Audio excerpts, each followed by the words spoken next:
Hello everybody, so here is Black Angel again, and I'm here with a short video about instinctual variants, Enneagram instinctual variants.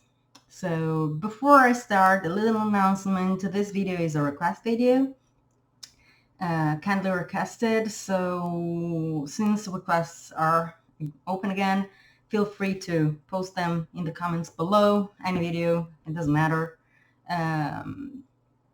And if I think that the idea makes sense for most people and that I have something meaningful to say, I will surely make a video about that. If I do not, well, yeah, you can imagine I'm not going to. But anyway, yeah, that's fully discretional, obviously, but yeah, requests are open again.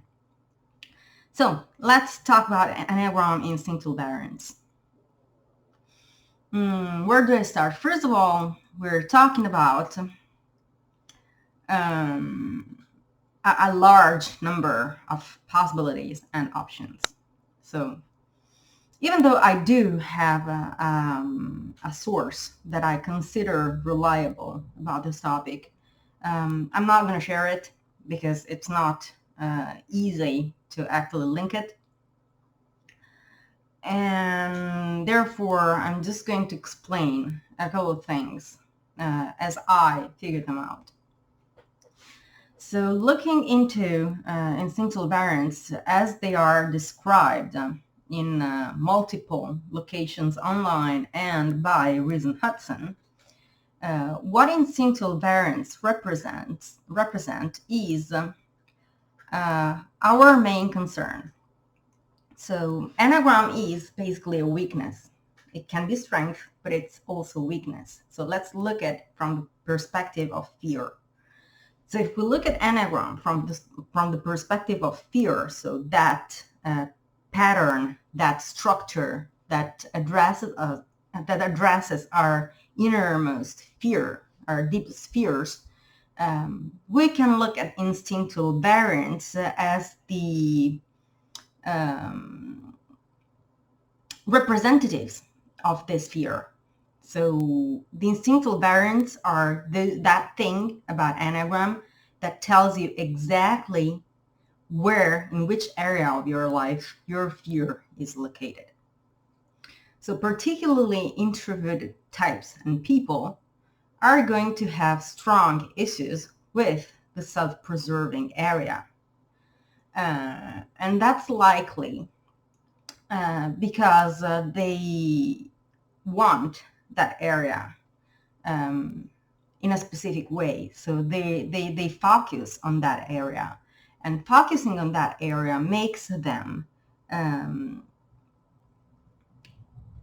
feel all the problems that are related to that.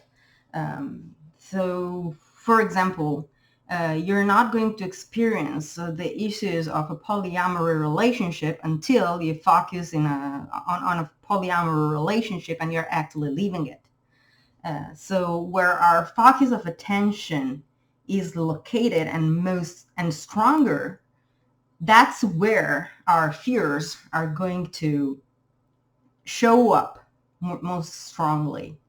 So a person that doesn't really care a lot about society, for example, will not show issues in the social instinct.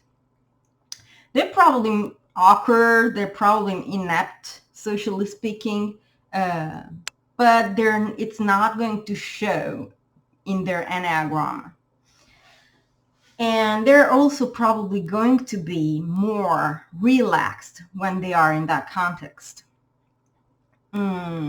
Sexual instinct, the sexual instinct of the Enneagram, that's when we're talking about couple. So that's a relationship. And since I mentioned polyamory, obviously we're talking about the realm of feelings for another human being. So it can be towards one person, it can be towards multiple people. That doesn't make a difference. But whatever concerns the area of feelings of romantic feelings is going to be struck by issues if the person shows the sexual instinct first or second. So probably you are going to figure out that you're going to think about yourself, and you're going to be sure that when you are in that specific area or context, you don't have any fucking problem.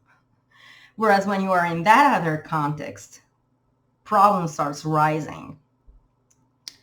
For example, someone that is an Enneagram 5, self-preserving, is probably going to figure out that they have weird and odd dynamics when it comes to their person and their personal life, material personal life. So they're going to be trying to live with little in their everyday life, like while Enneagram 5 is an accumulator normally,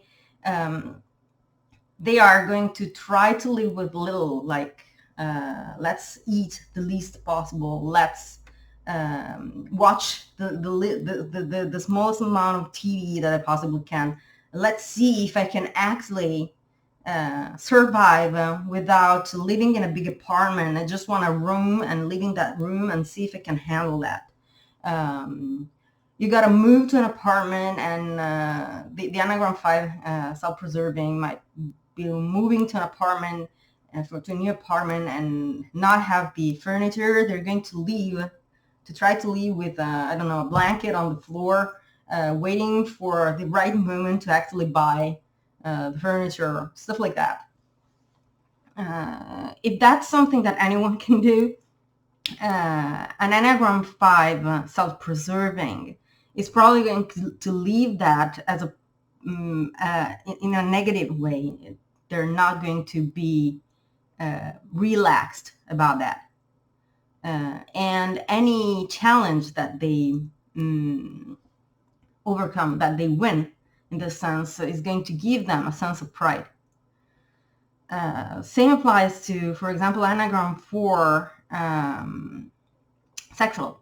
A sexual Enneagram 4 is going to be a nightmare in any relationship. But the nightmare is first for the Enneagram 4. The Enneagram 4 in a relationship, the sexual Enneagram 4 in a relationship is going to feel strong envy towards anything good that their partner is capable of doing. So what's going to happen there is that the Enneagram 4 is going to have to struggle with this huge sense of inadequacy and this envy that they're harboring towards these people that simultaneously they're loving. So it shows up in that the Enneagram 4 is going to start being bitter and saying things that nobody would want to be told, being hostile in a very subtle and not overt manner. They're going to be passive aggressive, and they're going to display attitudes of push-pull nature. Like sometimes they're going, when their partner or their love interest is not there, they're going to suffer greatly, long for their love and want to be in their presence. But the moment the partner is present or love interest is present, they're going to show this passive aggressive attitudes, feel like this person is a burden, not want to be in that context, try to run away from that circumstance. And if this is obviously going to be a problem for the other part, it's mostly going to be problematic for the Enneagram 4. That kind of dynamic is imbued with tons and tons of deep and very heartfelt pain and fear of abandonment. That's a really deep sense of inadequacy. I don't think that someone like that is going to feel good about that. They're very likely living a nightmare. So yeah, and this is about self-preserving and sexual. What concerns the social instinct, I'm not very sure I have examples for that, so I'm probably going not to go very deep into that.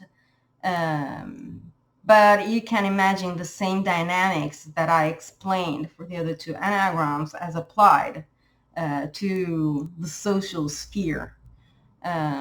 So yeah, let me think. An Enneagram 8, a social Enneagram 8, for example, might want to be everybody's leader and start pressuring everybody around them to be the leader and get this feeling that these people are rioting all the time, that they're not listening to him, that they're not doing as he wants them to do, and that he knows that is best. Enneagram 8 is normally very experienced individual with a very strong sense of what is best to do in any circumstance. And they are very likely going to be right about that. The Enneagram 8 is a very pragmatic and very life-oriented kind of type. They also have this gusto in life, but and this attachment to hedonism, but they're also very pragmatic, and they also have a very practical sense of what is best for everyone.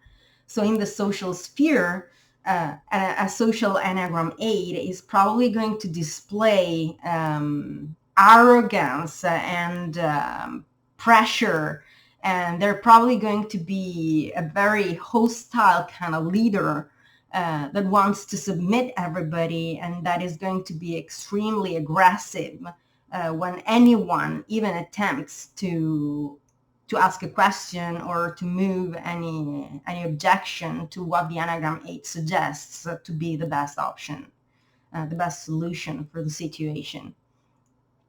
So what is going to happen there in the man of the Enneagram 8 is this strong sense of suffering and this deep rage that is boiling within them. When we're talking about Enneagram 8, Enneagram 9, and Enneagram 1, remember that we're always talking about rage and fury rising from the deep. So Enneagram 8 is probably going to be infuriated because everybody around them is not seeing how important it is to do as he or she wants to do. So they are fearing that everything is going to go to the roof because people are not listening to them or not doing as they're saying. So the pressure and that they're going to exert externally mirrors the rage and the anger that they feel inside when faced with this difficulty, with this situation of not being listened to as they think they're supposed to be listened to. So yeah, that's basically a rough idea of how the instinctual variants work. So if you have a feeling that that specific sexual instinct is not a problem for you, that you do not care that much about that area, then that's probably not going to be your instinctual variant, and you can juggle between the other two. What I mean is, I'll make a personal example. I, for example, cannot handle social situations very well because they kind of burden me. But it's not something that I feel problematic. When I'm in a large group or with a lot of people, I feel the urge to get away because that's not my environment. But at the same time, I look like I can handle the situation. And internally, I do not feel burdened by what I do and what I say to handle the situation. Whereas when I'm in a relationship with someone, I start having issues, and I know that most of my issues in most of my fears are revolving around my potential partner or my partner. Sorry, this is giving me some issues. So, and that means that the sexual variant is probably going to be quite strong in me. It's probably going to be first. And what concerns my personal self as much as I feel happy when I'm alone, I recognize a bunch of patterns that are problematic in my everyday life. I do see that I have fears of not being able to handle myself when I'm on my own. So that's also probably why in the past it happened that I was making videos that the whole internet was complaining about and attacking big time. And I was less concerned about that than my followers were. And those of you who were here at the time probably remember I was the one supporting my audience about what was happening around me, because I didn't care what was going on in that realm. That's because I know the cast of what can happen. I know it doesn't matter. And I'm basically used to that. If that doesn't happen, that's when I worry, because I know something is happening behind my back that I'm not seeing, and that's what's problematic. But it doesn't really actually faze me too much. The only situation in which I'm probably concerned about the public is when I am afraid that a reaction from one person is going to influence the whole audience, and that's stupid to even think. But it's not going to go to the point of becoming a fear. And it always tracks back to my love interest, actually. Problem is not what everybody else is going to think, but what my love interest is going to think following what is being said. So, yeah. Anyway, and that's also why I think that it's not easy to hurt a sexual self-preserving or self-preserving sexual Enneagram person, because it's mostly stuff that it revolves around their inner realm. So, yeah. I think I'm gonna have to close this here. I hope it helped and it gave you an idea of how instinctual variance worked. I'll be waiting for requests or questions in the comment sections. And if I feel like it's worth answering, I'm gonna answer. So I'll talk to you soon. Bye.